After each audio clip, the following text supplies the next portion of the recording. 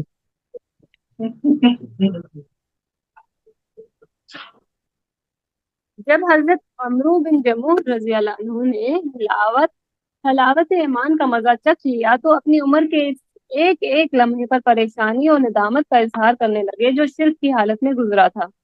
ایمان لانے کے بعد وہ اپنے پورے وجود کے ساتھ نئے دین کی طرف متوجہ ہو گئے اور اپنے نفس، اپنے مال اور اپنی اولاد کو خدا کے اور اس کے رسول صلی اللہ علیہ وسلم کی اطاعت کے لیے وقف کر دیا۔